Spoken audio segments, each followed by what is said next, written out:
এভাবে খুব সুন্দর করে ঝরঝরা করে বিরিয়ানি রান্না করতে কিন্তু সবারই ভালো লাগে। আজকে তাই করলাম। আমি তো শুরু থেকে চিন্তা ছিল যে কি রান্না করবো আজকে দুপুরে, যে ঝটপট করে বলতেছি বিরিয়ানি রান্না করে। অনেক দিন ধরে বিরিয়ানি রান্না করা হয় না আর খাওয়াই হয় না। যা চিন্তা তা কাজ শুরু করে দিলাম, বিরিয়ানি রান্নার প্রসেসিং। তো রান্নার কাজ তো পরের কাজ, আগে তো আমাদের সকালে নাস্তা করতে হবে। তার কারণে কি হতে হবে, নাস্তা বানাইতে হবে। তো আজকে সকালেই কিন্তু আমাদের ঘরে নাস্তা বানানো হয়েছে, অন্যান্য সময় বাইরে থেকে খাওয়া হয়। রুটি বানানো শেষ করে আমি এখানে ডিমটা পোস্ট করে নিলাম, আর সাথে ভাজি ছিল, আজকে বাইরে থেকে কিন্তু ভাজি আনা হয়েছে।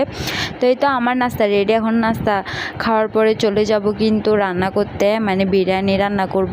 আর এই মশলা না দিলে তো তা হবে না, বিরিয়ানি রান্না করব, এই মশলা না দিলে কেমনে হবে বলেন তো। বিরিয়ানির মশলা আনে রাখছিলাম আগে থেকে। তো এখন আমি মাংসগুলো কিন্তু ভালো করে ধুয়ে নিয়েছিলাম, আগে থেকে বের করে রাখছিলাম। তো এখানে কিছু পেঁয়াজ বেরেস্তা করে নিয়েছিলাম। এভাবে পেঁয়াজ বেরেস্তা করে দিলে বিরিয়ানিটাতে কিন্তু একদম অসাধারণ আসে। তো তার কারণে বেরেস্তা করে রাখছি। আর এদিক দিয়ে আগে থেকে পেঁয়াজ কিছু বেটেও রাখছি, আলু কেটে রাখছি। তো আমি এখানে সুন্দর করে মাংসটা দিয়ে দিলাম। তারপরে এখানে আমি এখন সুন্দর করে পেঁয়াজ বাটা দিয়ে দিচ্ছি। এরপরে এখানে আদা রসুন বাটা দিব পরিমাণ মতো, যেহেতু এখানে অল্প চালে রান্না করা হচ্ছে, পরিমাণ মতোই দিতে হবে। তো এখন আমি এখানে মশলার প্যাকেটটা দিয়ে দিব, রাঁধুনিটা। এখন এটা খুলে মশলাগুলো দিয়ে দিচ্ছি, যেহেতু এটা বাইরের মশলা। আপনারা এভাবে ট্রাই করে দেখবেন, এভাবে কিন্তু রান্না করে খেতে মজা হয়। আমার ধারণা, মানে আমি রান্না করার মধ্যে আমার ধারণা আসছে যত কিছু দিয়ে রান্না করুক না কেন, আসলে রাঁধুনি প্যাকেটের মশলা দিয়ে রান্না করা ছাড়া কিন্তু আসলে কোনো স্বাদ আসে না। আমি আমার রান্নার মানে অভিজ্ঞতা দিয়ে বলতেছি। তো যাই হোক, আমি এখানে পুরো মশলাটাই দিয়ে দিয়েছিলাম, এখানে স্বাদ মতো লবণ দিয়ে দিচ্ছি।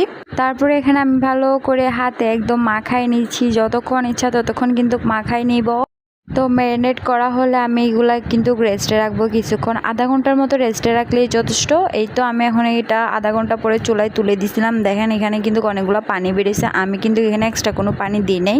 ওই যে রান্না করার সময় মানে যেগুলো আমি মশলা মাখানোর সময় যা ছিল পানি, ওগুলাই কিন্তু বেরিয়েছে। আর মাংস থেকে কিন্তু এখানে অনেকগুলো পানি বেরিয়েছে। তারপর এটা কিছুক্ষণ কষানো হয়ে গেলে আমি এখানে আলুগুলো দিয়ে দিব, যেহেতু আলুগুলো একটু শক্ত থাকে, তার কারণে একদম নরম হওয়ার জন্য আমি আলুগুলো দিয়ে দিচ্ছি। আলুগুলো এরকম একসাথে দিয়ে দিলে কিন্তু খুব সফট হয়। এখন আমি ভালো করে কিন্তু লাড়াচাড়া করে নিচ্ছি। আর এদিকে দেখেন খুব সুন্দর করে কিন্তু বলকও চলে আসছে আমার রান্নাটা। আর এই মাংসটা খেতে কিন্তু খুব দারুণ লাগছে। আমার ইচ্ছা করছে এইভাবে আলাদা পোলাও দিয়ে খেতে, কিন্তু এইভাবে খেতেও কিন্তু ভালো লাগতো। তো এটা ভালো করে কষানো হয়ে গেলে মানে আলুটা একদম অলমোস্ট সিদ্ধ হয়ে গেছে। চালটা দেওয়ার পরে কিন্তু এতক্ষণ রান্না করা লাগে না। তো তার কারণে এখন আমি চালটা ভালো করে কিন্তু মশলার সাথে মিশিয়ে নিচ্ছি, মানে ভালো করে ভাজা করে নিচ্ছি একদম মশলাটার সাথে। এরপরে আমি এখানে পরিমাণ মতো পানি দিয়ে দিব। এই যে এখন আমি পানিগুলো দিয়ে দিচ্ছি, কিন্তু এখানে যতটুকু লাগবে ততটুকু পানি দিয়ে আমি এটারে ভালো করে নাড়াচাড়া করে হাই হিটে 10 মিনিটের মতো রান্না করলে কিন্তু এটা অদ্ভুত হয়ে যাবে।